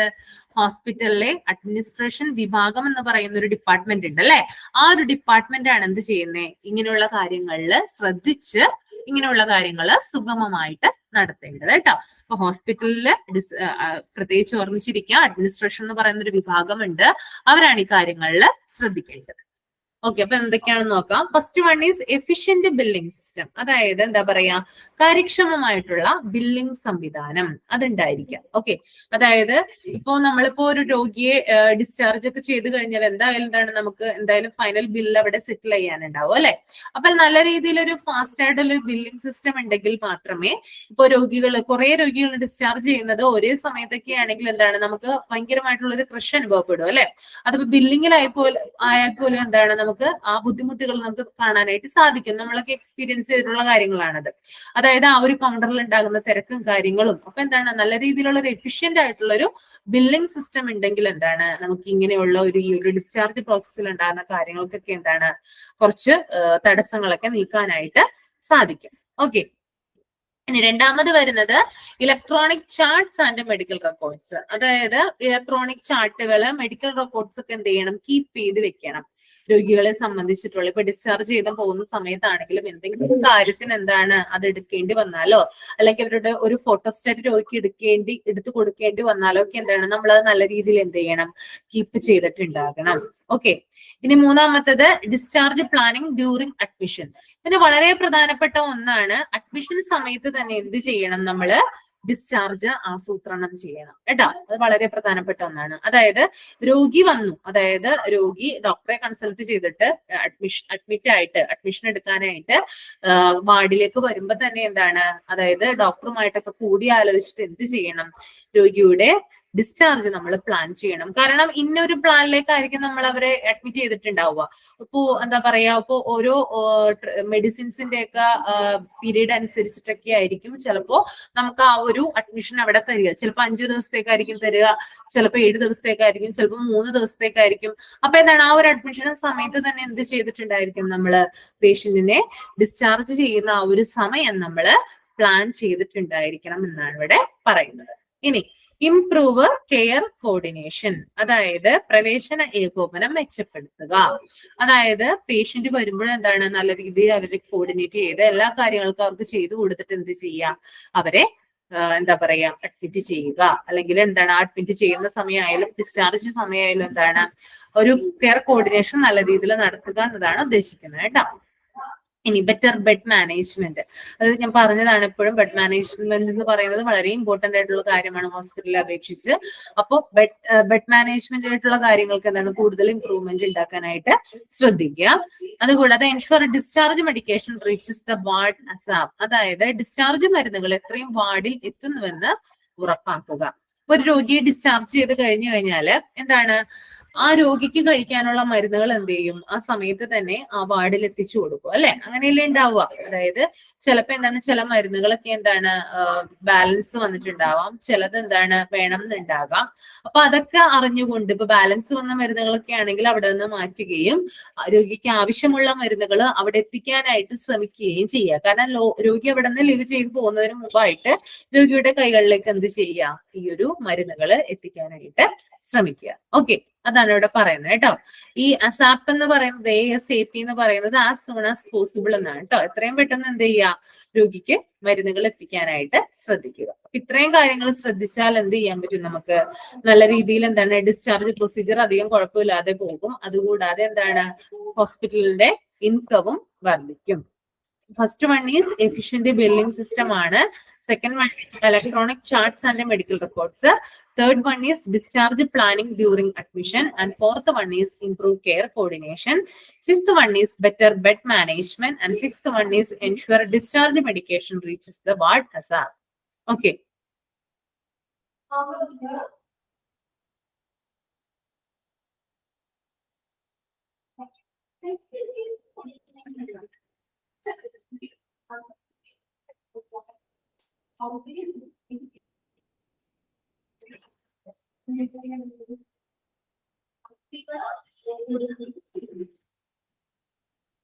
ഓക്കെ. ഇനി policy and procedure on discharge ആണ് കേട്ടോ. അതായത് ഡിസ്ചാർജിനുള്ള ചില നയങ്ങളും നടപടിക്രമങ്ങളും എങ്ങനെയാണ് ഡിസ്ചാർജ് ചെയ്യുന്നത് അങ്ങനെയുള്ള സംഭവങ്ങളൊക്കെയാണ് പറയുന്നത് കേട്ടോ. അപ്പൊ അതിന്റെ പർപ്പസ് എന്ന് പറയുന്നത് To provide guidelines for the discharge of an inpatient from hospital. To provide guidelines for the discharge. അതായത് അവർക്ക് എന്താണ് കൊടുക്കുക, അതായത് ഡിസ്ചാർജ്, അതായത് ഹോസ്പിറ്റലിലേക്ക് പോകുന്ന ലിവ് ചെയ്യുന്ന പോകുന്ന രോഗിക്ക് എന്ത് ചെയ്യാണ്, പ്രോപ്പർ ആയിട്ടുള്ള ഗൈഡ് ലൈനും കാര്യങ്ങളൊക്കെ കൊടുക്കാണ് കേട്ടോ. അത് ഇൻപേഷ്യന്റ് ആയിട്ടുള്ള ഒരു വ്യക്തിക്ക് ഹോസ്പിറ്റലിൽ നിന്ന് പോകുമ്പോഴുള്ള ഗൈഡ് ലൈനും കാര്യങ്ങളൊക്കെ കൊടുക്കുന്നത് എന്താണ്, ഈ ഒരു ഡിസ്ചാർജ് പർപ്പസിലൂടെയാണ്. അപ്പൊ ഡിസ്ചാർജ് ആസൂത്രണം അഡ്മിഷൻ ദിവസമാണ് എന്ത് ചെയ്യുന്നത്, പ്ലാൻ ചെയ്യുന്നത് കേട്ടോ. അത് ഓർത്തിരിക്കുക. ഡിസ്ചാർജ് പറയുന്ന ആ ഒരു പ്രോസസ്സ് അഡ്മിഷൻ സമയത്ത് തന്നെ എന്ത് ചെയ്യുന്നുണ്ട്, പ്ലാൻ ചെയ്യുന്നുണ്ട്. അഡ്മിഷൻ പ്രക്രിയ പേഷ്യന്റ് ബേസിലായിരിക്കണം നടത്തേണ്ടത് കേട്ടോ. അതായത് പേഷ്യന്റിന്റെ കണ്ടീഷൻ എന്താണോ, അവരുടെ അപ്പോഴത്തെ മെഡിസിനും കാര്യങ്ങളൊക്കെ എന്തൊക്കെയാണെന്ന് നോക്കിയിട്ടാണ് എന്ത് ചെയ്യുന്നത്, പേഷ്യന്റ് അഡ്മിഷൻ നടത്തേണ്ടത്. ഓരോ പേഷ്യന്റിന്റെയും ഫിസിക്കൽ കണ്ടീഷൻ ആവശ്യങ്ങളൊക്കെ എന്താണ്, വ്യത്യസ്തമായിരിക്കും.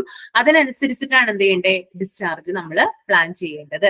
ഇപ്പൊ പനിയുമായിട്ട് വന്ന രോഗിയുടെ അവസ്ഥയായിരിക്കില്ല കാർഡിയാക് അറസ്റ്റുമായിട്ട് വന്ന രോഗിയുടെ അവസ്ഥയിൽ, ഒരു നെഞ്ചുവേദനയായിട്ട് വന്ന രോഗിയുടെ അവസ്ഥയും പനിയുടെ അതുമായിട്ട് ബന്ധപ്പെട്ട രോഗിയുടെ അവസ്ഥയും രണ്ടുപേരുടെ മെഡിക്കൽ കണ്ടീഷനിൽ തമ്മിൽ വ്യത്യാസം ഉണ്ടാവും അല്ലെ. അങ്ങനെ വ്യത്യാസം വരുമ്പോൾ എന്താണ്, ഒരു രോഗിക്ക് എന്താണോ അയാളുടെ ഫിസിക്കൽ കണ്ടീഷൻ, എന്താണോ അവരുടെ ആവശ്യങ്ങൾ, അതനുസരിച്ചിട്ട് എന്താണ് ഡിസ്ചാർജ് നമ്മൾ പ്ലാൻ ചെയ്യണം. ഓക്കെ. അപ്പൊ നെഞ്ചുവേദനയായിട്ട് വന്ന ഒരു രോഗിയാണെങ്കിൽ ചിലപ്പോൾ അയാൾക്ക് ഫർദർ ആയിട്ടുള്ള ടെസ്റ്റുകളും റിസ്ക് കാര്യങ്ങളൊക്കെ വേണ്ടി വന്നേക്കാം. അപ്പൊ എന്താണ്, അയാൾക്ക് കൂടുതൽ സമയം, ടൈം ഓഫ് പീരീഡ് എന്ന് പറയുന്നത് കൂടുതലായിരിക്കും അവരുടെ, കൂടുതൽ സമയം കൊടുക്കണം. അപ്പൊ അങ്ങനെയുള്ള കാര്യങ്ങളൊക്കെ ശ്രദ്ധിച്ചിട്ടാണ് എന്ത് ചെയ്യേണ്ടത്, നമ്മൾ ഡിസ്ചാർജ് പ്ലാൻ ചെയ്യേണ്ടത്. ഓക്കെ. ഇനി ഈ ഒരു ഡിസ്ചാർജിൽ ഒരു 5 Ds ഉണ്ട് കേട്ടോ. അതൊന്ന് എഴുതാ നിങ്ങൾ. 5 Ds of discharge, capital letter D ട്ടോ. 5 Ds ഓഫ് ഡിസ്ചാർജ്. മനസ്സിലായോ പറയുന്നത്? 5 Ds ഓഫ് ഡിസ്ചാർജ്. എന്താണ് ഡിസ്ചാർജിലെ 5 Ds എന്ന് നോക്കാം.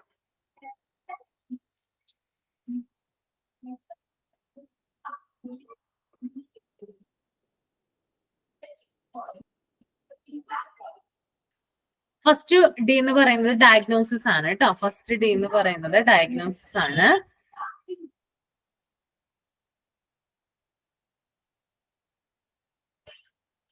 സെക്കൻഡ് എന്ന് പറയുന്നത് ഡ്രഗ്സ് ആണ്. സെക്കൻഡ് എന്ന് പറയുന്നത് ഡ്രഗ്സ് ആണ്.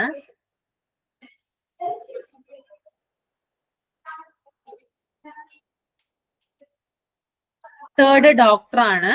തേർഡ് ഡോക്ടറാണ്.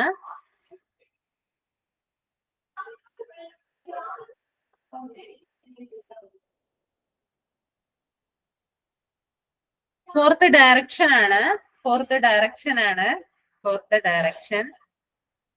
ലാസ്റ്റ് വൺ ഡയറ്റ് കേട്ടോ. Last one is diet.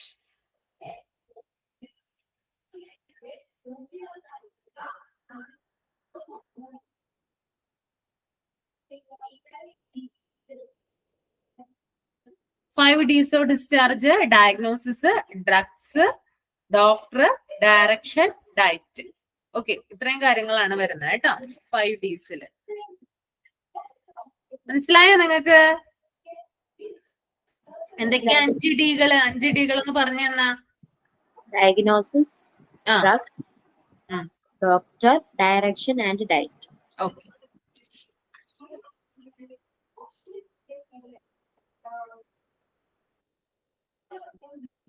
ഇനി പോളിസികളാണ് കേട്ടോ പറയുന്നേ. First one is discharge procedures shall be followed to make sure that patients are discharged effectively and efficiently, allowing the most favorable resources. അതായത് അനുകൂലമായ resources ഉപയോഗിച്ചുകൊണ്ട് രോഗികളെ ഫലപ്രദമായും കാര്യക്ഷമമായും discharge ചെയ്യുന്നുവെന്ന് ഉറപ്പാക്കാൻ ഡിസ്ചാർജ് നടപടിക്രമങ്ങൾ പാലിക്കണം. അപ്പൊ നമ്മൾ ഈ രോഗിയെ ഡിസ്ചാർജ് ചെയ്യുമ്പോൾ നമ്മൾ എന്തിനു വേണ്ടിയിട്ടാണ് ഡിസ്ചാർജ് പ്രൊസീജിയേഴ്സ് ഒക്കെ പാലിക്കേണ്ടത്? അതായത് രോഗികൾക്ക് ആ ഹോസ്പിറ്റലിൽ കൊടുക്കുന്ന അനുകൂലമായിട്ടുള്ള വിഭവങ്ങൾ വെച്ചുകൊണ്ട് രോഗികളെ ഫലപ്രദമായും കാര്യക്ഷമമായിട്ടും ഡിസ്ചാർജ് ചെയ്യുന്നു എന്ന് ഉറപ്പാക്കാൻ വേണ്ടിയിട്ടാണ് കേട്ടോ. ഒന്നും കൂടി ഞാൻ പറയാം. അതായത് നമ്മൾ ഒരു രോഗിയെ ഹോസ്പിറ്റലിൽ നിന്ന് ഡിസ്ചാർജ് ചെയ്യുമ്പോൾ അവിടെയുള്ള ചില പ്രൊസീജിയേഴ്സും പോളിസികളും നമ്മൾ പാലിക്കുന്നുണ്ട് അല്ലെ. അങ്ങനെ നമ്മൾ പാലിക്കുന്നത് എന്തിനു വേണ്ടിയിട്ടാണെന്ന് വെച്ചാൽ ആ രോഗിക്ക് ആ ഹോസ്പിറ്റലിലുള്ള റിസോഴ്സസ് ഉപയോഗിച്ചുകൊണ്ട് വളരെ എഫക്റ്റീവ് ആയിട്ട് അല്ലെങ്കിൽ എന്താണ് വളരെ എഫിഷ്യന്റ് ആയിട്ട് എന്ത് ചെയ്യാണ് അവർക്ക് ഡിസ്ചാർജ് കൊടുക്കാൻ സാധിക്കുന്നുണ്ടോ എന്ന് അറിയാൻ വേണ്ടിയിട്ടാണ് ഈ പോളിസികളും കാര്യങ്ങളൊക്കെ അവിടെ ഫോളോ ചെയ്യുന്നത്. അതൊന്ന് ഓർത്തു വയ്ക്കാം. ഇനി രണ്ടാമത്തെ point, an authorised hospital discharge shall only made by an order from the primary consultant. However a patient may discharge himself herself against medical advice. അതായത് ഒരു അംഗീകൃത ആശുപത്രി ഡിസ്ചാർജ് എന്ന് പറയുന്നത് പ്രാഥമിക കൺസൾട്ടന്റ്, അതായത് പ്രൈമറി ആയിട്ടുള്ള ഒരു ഫിസീഷ്യന്റെ ഉത്തരവിലൂടെ മാത്രമേ നടത്താനായിട്ട് സാധിക്കുകയുള്ളൂ. എന്നിരുന്നാലും ഒരു രോഗിക്ക് ഒരു ഡോക്ടറുടെ അഡ്വൈസിനെതിരായി സ്വയം ഡിസ്ചാർജ് ചെയ്യാം. അതായത് നമ്മൾ ഇപ്പൊ എന്താണ് എന്താ പറയാ ഇവിടെ പറയുന്നത് ഒരു ഓതറൈസ്ഡ് ഹോസ്പിറ്റൽ ഡിസ്ചാർജ്, ഒരു അംഗീകൃത ഹോസ്പിറ്റൽ ഡിസ്ചാർജ് എന്ന് പറയുന്നത്, ഒരു ഒഫീഷ്യൽ ആയിട്ടുള്ള ഹോസ്പിറ്റൽ ഡിസ്ചാർജ് എന്ന് പറയുന്നത് അത് ഡോക്ടറുടെ പ്രൈമറി കൺസൾട്ടന്റ് ആരാണോ ആളുടെ ഓർഡറിലൂടെ മാത്രമേ നമുക്ക് എന്ത് ചെയ്യാനായിട്ട് സാധിക്കുകയുള്ളൂ, ഒരു ഓതറൈസ്ഡ് ഹോസ്പിറ്റൽ ഡിസ്ചാർജ് നടത്താനായിട്ട് സാധിക്കുകയുള്ളൂ. പക്ഷേ എന്നിരുന്നാലും ചില ഹോസ്പിറ്റലുകളിൽ എന്ത് ചെയ്യുന്നുണ്ട്, രോഗിയുടെ ഇഷ്ടപ്രകാരം രോഗികള് പോകുന്നുണ്ടെന്ന് പറയുന്നുണ്ട്. അപ്പൊ ഇവിടെ നമ്മൾ പഠിക്കാനുള്ള പോയിന്റ് എന്ന് പറഞ്ഞാല് ഒരു ഓതറൈസ്ഡ് ഹോസ്പിറ്റലിൽ ഡിസ്ചാർജ് ചെയ്യുന്നത് ആരാണ്, അത് അവിടുത്തെ പ്രൈമറി കൺസൾട്ടന്റ് ആയിരിക്കും. അതൊന്ന് ഓർത്ത് വെക്കാം. ഓക്കെ, ഇനി തേർഡ് പോയിന്റ് എന്ന് പറയുന്നത് the consultant or his designee shall document discharge instructions in the patient medical record at the time of anticipated discharge. അതായത് കൺസൾട്ടന്റോ അല്ലെങ്കിൽ ഡിസ്ചാർജ് രൂപകൽപ്പന ചെയ്തിരിക്കുന്ന ആളോ പ്രതീക്ഷിക്കുന്ന ഡിസ്ചാർജ് സമയത്ത് രോഗിയുടെ മെഡിക്കൽ റെക്കോർഡിൽ ഡിസ്ചാർജ് നിർദ്ദേശങ്ങൾ രേഖപ്പെടുത്തണം. അപ്പോ രോഗി, അതായത് ഡിസ്ചാർജ് ചെയ്യുന്ന രോഗിയെ സംബന്ധിച്ച് ആളെ ഡിസ്ചാർജ് വാങ്ങി പോകുമ്പോൾ എന്ത് ചെയ്യണം, അതായത് ഒന്നില്ലെങ്കിൽ കൺസൾട്ടന്റ്, അതായത് ആ രോഗിയെ നോക്കുന്ന ഡോക്ടർ, അല്ലെങ്കിൽ അയാൾക്ക് ഡിസ്ചാർജ് അനുവദിച്ചു കൊടുത്ത മറ്റേതെങ്കിലും ഒരു വ്യക്തി. അതിവിടെ പറയാൻ കാരണം എന്ന് വെച്ചാല് ചില കേസസുകളിൽ ഡോക്ടർ ചിലപ്പോ ലീവ്, അതായത് ലോങ് ലീവ് ഒക്കെ എടുത്തിരിക്കുന്ന സമയത്തൊക്കെ ആണെങ്കിൽ, അതായത് ഇപ്പൊ ഒരു എക്സാമ്പിൾ പറയാണ്, ഞാനിപ്പോ ഒരു ഡോക്ടറെ കാണാനായിട്ട് ചെന്നു, എന്നെ അവിടെ അഡ്മിറ്റ് ചെയ്തു. അപ്പൊ എനിക്ക് ഡിസ്ചാർജ് എന്റെ ആ അഡ്മിഷൻ പീരീഡ് എന്ന് പറയുന്നത് 7 ദിവസമാണ്. ആ 7 ദിവസം കഴിഞ്ഞാൽ എനിക്ക് ഡിസ്ചാർജ് വാങ്ങി പോരാം. ഓക്കെ, എന്റെ എന്താണ് അവിടുത്തെ ട്രീറ്റ്മെന്റ് കഴിയും ആ ഹോസ്പിറ്റലിലെ. പക്ഷെ ഈ 7 ദിവസത്തിനുള്ളില് ഞാൻ ട്രീറ്റ്മെന്റ് എടുത്ത ഡോക്ടർ വന്നില്ല എങ്കിൽ എന്താണ്, അവിടെയുള്ള ഏതെങ്കിലും ഒരു ഡോക്ടർക്ക് എന്താണ്, ഏതെങ്കിലും ഒരു ഡ്യൂട്ടി ഏൽപ്പിച്ചു കൊടുത്തിരിക്കുന്ന ഒരു ഡോക്ടർ ഉണ്ടാകും. ആ ഡോക്ടർക്ക് എന്ത് ചെയ്യാം, എന്നെ ഡിസ്ചാർജ് ചെയ്യാം. അതാണ് അവിടെ പറയുന്നത്. ഒന്നില്ലെങ്കിൽ ഒരു കൺസൾട്ടന്റ്, അതായത് ഞാൻ കാണിച്ചിരിക്കുന്ന ഒരു ഡോക്ടർ, അല്ലെങ്കിൽ എന്താണ് ഡിസ്ചാർജ് രൂപകൽപ്പന ചെയ്തിരിക്കുന്നത്, ഏതാ ആളാണോ എനിക്ക് ഡിസ്ചാർജ് തരുന്നത് ആ ഒരു വ്യക്തി.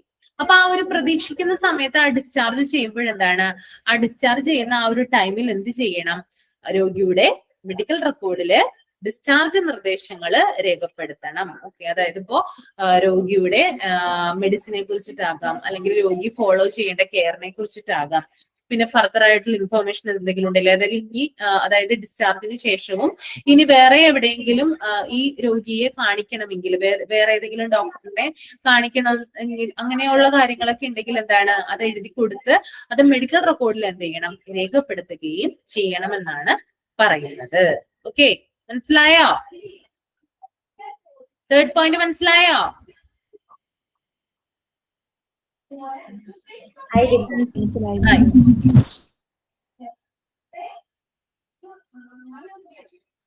Next point, a discharge summary shall be prepared and all the patients are provided with a discharge summary at the time of discharge. അതായത് ഈ ഡിസ്ചാർജ് സമ്മറി എന്ന് പറയുന്നത് എന്താണ്, പ്രിപ്പയർ ചെയ്യുന്നതും അത് പേഷ്യന്റിന് കൊടുക്കുന്നത് എപ്പോഴാണ്, ആ ഡിസ്ചാർജ് ചെയ്യുന്ന സമയത്താണ് കേട്ടോ. A discharge summary shall be prepared and all the patients and provided with a discharge summary at the time of discharge. Discharge ചെയ്യുന്ന ആ ഒരു സമയം നിങ്ങൾക്ക് അറിയാലോ, അതായത് നമ്മള് ഹോസ്പിറ്റലിൽ നിന്ന് പോരാൻ നേരത്താണ് അല്ലെ നമ്മളെ ഒഫീഷ്യലായിട്ട് എന്ത് ചെയ്യും അത്, അല്ലെങ്കിൽ എന്താണ് ഒരു ഫസ്റ്റ് തന്നെ ഡോക്ടർ റൗണ്ട്സിന് വരുമ്പോഴെന്താണ് നമ്മളോട് പറയും നമ്മളെ ഡിസ്ചാർജ് ചെയ്യാണെന്ന് പറയും അല്ലെ. രാവിലെയാണ് റൗണ്ട്സിന് വരുന്നത്, ആ സമയത്ത് നമ്മളോട് പറയും നമ്മളെ ഡിസ്ചാർജ് ചെയ്യാണെന്ന് പറയും. അത് കഴിഞ്ഞിട്ട് കുറച്ച് സമയം കഴിഞ്ഞിട്ടാണ് എന്ത് ചെയ്യുന്നത്, നമുക്ക് ഡിസ്ചാർജ് സമ്മറി ലഭിക്കുന്നത്. ഡോക്ടർ നമ്മളെ പരിശോധിച്ച്, അതായത് എല്ലാ രോഗികളെയും ഡോക്ടർ പരിശോധിച്ച ശേഷം എന്ത് ചെയ്യും, ആ ഒരു പർട്ടിക്കുലർ ആയിട്ടുള്ള ഒരു ചെയർ ഉണ്ടാവില്ല ഡോക്ടർക്ക് അവിടെ, ആ ചെയറിൽ ചെന്നിരുന്നിട്ട് എന്ത് ചെയ്യും, രോഗികളുടെ മെഡിസിനും കാര്യങ്ങളൊക്കെ ഒന്ന് നോക്കിയിട്ട് എന്ത് ചെയ്യും, പിന്നെ ഡിസ്ചാർജ് ചെയ്യുന്ന പേഷ്യന്റിന്റെ ഫയലൊക്കെ എടുത്ത് നോക്കിയിട്ട് അവിടെ അന്ന് ഡിസ്ചാർജ് എത്ര പേര് ചെയ്യുന്നുണ്ട്, ആ വാർഡില് ആ ഡോക്ടറുടെ അണ്ടറിൽ എത്ര പേഷ്യൻസ് ഉണ്ടോ, അവർ എത്ര പേരാണോ ഡിസ്ചാർജ് ചെയ്യുന്നത് അവർക്ക് മൊത്തം എന്ത് ചെയ്യും, ഈ ഡോക്ടർ ഡിസ്ചാർജ് സമ്മറി എഴുതിയിട്ടുണ്ടാകും. ഓക്കെ, അപ്പൊ നമുക്ക് ഡിസ്ചാർജ് സമയത്താണ്, നമ്മൾ ഡിസ്ചാർജ് ചെയ്യാൻ പോകുന്ന സമയത്താണ് നമുക്ക് എന്ത് ലഭിക്കുന്നത്, ഡിസ്ചാർജ് സമ്മറി ലഭിക്കുന്നത്. ഓക്കെ, ഇനി next point, the ward sister shall be the responsible person to ensure complaints with the policy like billing, duration to finish a discharge process, etc. അതായത് വാർഡ് സിസ്റ്റർക്ക് ചില കാര്യങ്ങളിൽ റെസ്പോൺസിബിലിറ്റി ഉണ്ടെന്ന് പറയുന്നുണ്ട് ഇതിനകത്ത്. അതായത് ആ ഒരു ഹോസ്പിറ്റലിൽ നമ്മൾ കിടക്കുമ്പോൾ എന്താണ്, ആ ഒരു വാർഡില് അല്ലെ, ഒരു വാർഡിൽ എന്താണ് ഒരു വാർഡ് സിസ്റ്റർ ഉണ്ടാവില്ലേ മെയിൻ ആയിട്ട്, ആ വാർഡ് സിസ്റ്റർക്ക് ചില കാര്യങ്ങളിൽ റെസ്പോൺസിബിലിറ്റി ഉണ്ട്. അതെന്തൊക്കെയാണ്, ബില്ലിങ്, ഡിസ്ചാർജിന് എത്ര സമയം വരുന്നുണ്ട് എന്നൊക്കെ ഉറപ്പുവരുത്തേണ്ടത് വാർഡ് സിസ്റ്റർ ആണ്. ഓക്കെ, അപ്പൊ എന്താണ്, ബില്ലിങ് കാര്യങ്ങളിൽ ശ്രദ്ധിക്കണം, അതുപോലെ ഡിസ്ചാർജിന് എത്ര സമയം വരുന്നുണ്ട് എന്നൊക്കെ ഉറപ്പുവരുത്തേണ്ടത് ആരാണ്, ഈ ഒരു വാർഡ് സിസ്റ്റർ ആണെന്ന് ഓർത്ത് വെക്കുക. ഓക്കെ, ഇനി ഈ the discharge summary shawl contain all patient details. പിന്നെ ഈ ഡിസ്ചാർജ് സമ്മറിയിൽ എന്താണ് ഉണ്ടായിരിക്കേണ്ടത്, എല്ലാ കാര്യങ്ങളും ഉണ്ടായിരിക്കണം, രോഗികളുടെ എല്ലാ വിവരങ്ങളും എന്തിൽ ഉണ്ടായിരിക്കണം, ഈ ഒരു ഡിസ്ചാർജ് സമ്മറിയിൽ ഉണ്ടായിരിക്കേണ്ടത് ആവശ്യമാണ്. ഓക്കെ, ഇനി next one, in case of death the discharge summary must include the cause of death. അതായത് മരണം ഉണ്ടായാൽ ഡിസ്ചാർജ് സമ്മറിയിൽ മരണകാരണം ഉൾപ്പെടുത്തിയിരിക്കണം. ഇപ്പൊ ഞാൻ പറഞ്ഞു എന്താണ്, ടൈപ്സ് ഓഫ് ഡിസ്ചാർജ് എന്ത് വരുന്നുണ്ട്, ഡെത്തും വരുന്നുണ്ട് അല്ലെ. ഡെത്ത് ആവുന്ന ഒരു പേഷ്യന്റ് അവിടെ നിന്ന് പോകുന്നത് എന്താണ്, ഡിസ്ചാർജ് ആയിട്ടാണ് പോകുന്നത്. അപ്പൊ ആ ഒരു പേഷ്യന്റിന്റെ ഡെത്ത് സംഭവിച്ചാല് ഡിസ്ചാർജ് സമ്മറിയിൽ എന്ത് രേഖപ്പെടുത്തിയിരിക്കണം, എന്തുകൊണ്ടാണ് രോഗി മരിച്ചതെന്ന് കറക്റ്റ് ആയിട്ട് എന്ത് ചെയ്യണം, രേഖപ്പെടുത്തിയിരിക്കണം എന്ന് ഇവിടെ പറയുന്നുണ്ട്. ഓക്കെ, ഇപ്പൊ നമ്മള് ഒരു 7 പോയിന്റ്സ് എടുത്തു. നിങ്ങളൊന്ന് പറഞ്ഞു നോക്കിയേ. ഫസ്റ്റ് എന്താ ഞാൻ പറഞ്ഞത്, പോളിസിയിൽ എന്താ പറഞ്ഞേ,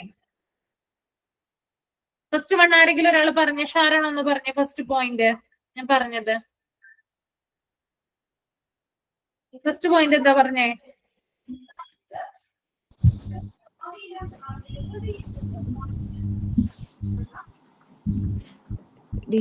ഡിസ്ചാർജ് കൊടുക്കാൻ സാധിക്കുന്നു.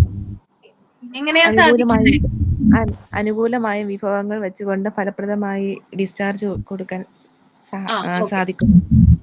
ഓക്കെ, ഇനി തുഷാർ എന്ന് പറഞ്ഞേ സെക്കൻഡ് പോയിന്റ് എന്താണ്, സെക്കൻഡ് പോയിന്റ്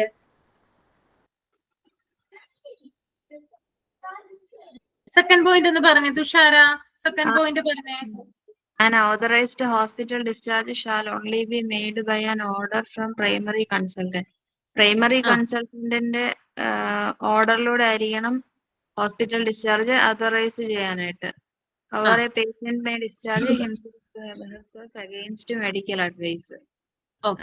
മെഡിക്കൽ അഡ്വൈസിന് അഗൈൻസ്റ്റ് ആയിട്ട് പേഷ്യന്റിന് ഡിസ്ചാർജ് ചെയ്യാൻ പറ്റും. ഓക്കെ, ഇനി തേർഡ് പോയിന്റ് എന്ന് പറഞ്ഞ Jasmine, third point. The consultant or his designee shall document discharge instructions in the patient's medical record at the time of anticipated discharge. എന്താ പറയുന്നേ,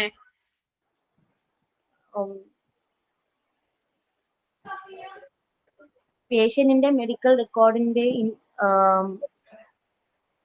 ഇൻസ്ട്രക്ഷൻസ് പ്രകാരം മാത്രമായിരിക്കണം ഡിസ്ചാർജ് ഡോക്യുമെന്റ് ഡിസ്ചാർജ് ചെയ്യുന്ന സമയത്ത് എന്താണ് കറക്റ്റ് ആയിട്ടുള്ള ഒരു ടൈമും കാര്യങ്ങളും ആ ഡിസ്ചാർജിന്റെ കാര്യങ്ങളൊക്കെ എന്താണ് മെഡിക്കൽ റെക്കോർഡില് രേഖപ്പെടുത്തിയിരിക്കണം എന്നാണ് പറയുന്നത് കേട്ടോ. ഇനി ഫോർത്ത് പോയിന്റ് എന്ന് പറഞ്ഞ ആരെങ്കിലും, ഷാരോൺ എന്ന് പറഞ്ഞ ഫോർത്ത് പോയിന്റ്. ടീച്ചർ ഡിസൈനി എന്ന് പറയുമ്പോ എന്താണ്, കൺസൾട്ടന്റ് ഓർ ഡിസൈനി എന്ന് പറയുമ്പോ അതെന്ന് പറഞ്ഞാല് ഡിസ്ചാർജ് രൂപകൽപ്പന ചെയ്തിരിക്കുന്ന ആള്, അതല്ലെങ്കിൽ ഞാൻ പറഞ്ഞു ഒന്നല്ലെങ്കിൽ കൺസൾട്ടന്റ്. ഇനി കൺസൾട്ടന്റ് അഭാവത്തിൽ ആബ്സെൻസിൽ എന്ത് ചെയ്യാം, വേറൊരു ഡോക്ടർക്കോ അല്ലെങ്കിൽ എന്താണ് അവിടെ ചുമതലപ്പെടുത്തിയിരിക്കുന്ന ആൾക്കോ എന്ത് ചെയ്യാം, ഡിസ്ചാർജ് ചെയ്യാം. അതാണ് ഡിസൈനി എന്ന് പറയുന്നത് കേട്ടോ. രൂപകൽപ്പന ചെയ്തിരിക്കുന്ന ഒരാള് കേട്ടോ, അതായത് ആ ഒരു കൺസൾട്ടന്റിന്റെ ആബ്സെൻസിൽ. അതാണ് ഉദ്ദേശിക്കുന്നത്. ഇനി ഫോർത്ത് പോയിന്റ് പറഞ്ഞേ. Discharge summary shall be prepared and all the patient are provided with a discharge summary at the time of discharge. അതായത് ഡിസ്ചാർജ് ചെയ്യുന്ന ടൈമിലാണ് ഡിസ്ചാർജ് സമ്മറി ലഭിക്കുന്നത്. ഓക്കെ. ഇനി ഫിഫ്ത് പോയിന്റ് പറഞ്ഞ ആരെങ്കിലും? Fifth point, The ward sister shall be the responsible person to ensure compliance with this policy like billing, duration to finish a discharge process. Discharge പ്രോസസ്സിന്റെ ആ ഒരു responsible ward sister ആയിരിക്കും. അത് billing ആയാലും ഇപ്പൊ തീരുന്നു അങ്ങനത്തെ ഉള്ള കാര്യങ്ങളെല്ലാം വാർഡ് സിസ്റ്ററിന്റെ റെസ്പോൺസിബിൾ ആയിരിക്കും.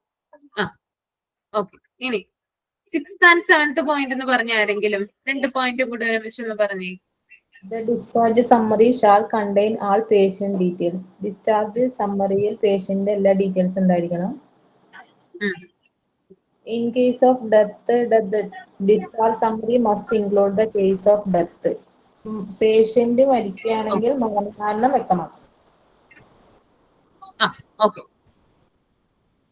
ഇനി നമ്മള് കുറച്ച് ഒബ്സ്റ്റാക്കിൾസ് പറഞ്ഞു. എന്തൊക്കെ കാര്യങ്ങളാണ് ഒരു ഹോസ്പിറ്റൽ അഡ്മിനിസ്ട്രേഷൻ ഉറപ്പുവരുത്തേണ്ടത് ഡിസ്ചാർജ് നല്ല രീതിയിൽ ചെയ്യാനും ഹോസ്പിറ്റലിലെ റവന്യൂ മെച്ചപ്പെടുത്താനും വേണ്ടിയിട്ടല്ലേ? അതെന്തൊക്കെയാ? ഫസ്റ്റ് വൺ എന്താണ്? ഒരാള് പറഞ്ഞേ. Efficient billing system. Efficient billing system. പിന്നെ Electronic chart and medical records. Discharge plan During admission. Admission. Okay. Improve care coordination. Better bed management. Ensure discharge medication reaches the ward as well. Okay. ഇനി നമ്മള് ഡിസ്ചാർജുകൾ എത്ര ഉണ്ടെന്ന് പറഞ്ഞു?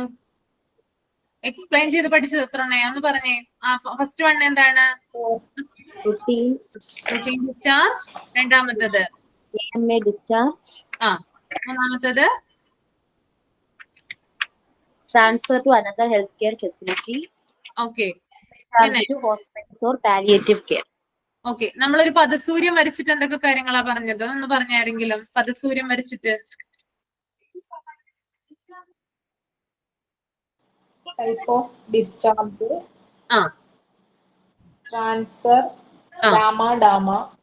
Planned. Death. Abscond. Okay. ഡെത്തിന്റെ explanation എന്ന് പറഞ്ഞ എങ്ങനെയാണ് ചെയ്യുന്നത് ഡിസ്ചാർജ് ഹോസ്പിറ്റലിലെ ഡെത്തില്? After the death of the patient, the dead body is hand over the relatives. Okay. ഇനി അബ്സ്കോണ്ട് ആണെങ്കിൽ എന്താ പറഞ്ഞ explanation? Patient leaves without informing the hospital. Okay. അപ്പൊ ഒന്ന് വായിച്ചിട്ട് വരാം കേട്ടോ. ഇന്ന് 1 hour ഉള്ളൂ കേട്ടോ ക്ലാസ് വൈൻഡപ്പ് ചെയ്യാണ്. ഓക്കെ. വായിച്ചിട്ട് വരിക. ഇതിന് നാളെ എടുക്കാം കേട്ടോ. Okay. Thank you. Okay. Thank you.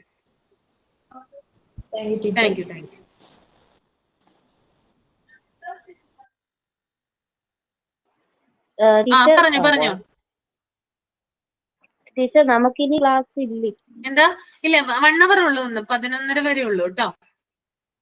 അപ്പൊ അടുത്ത ക്ലാസ് ഇല്ലേ ടീച്ചർ? അത് 12 മണിക്ക്. 12 മണിക്ക് സ്റ്റാർട്ട് ചെയ്യും കേട്ടോ. ഓക്കെ. Thank you.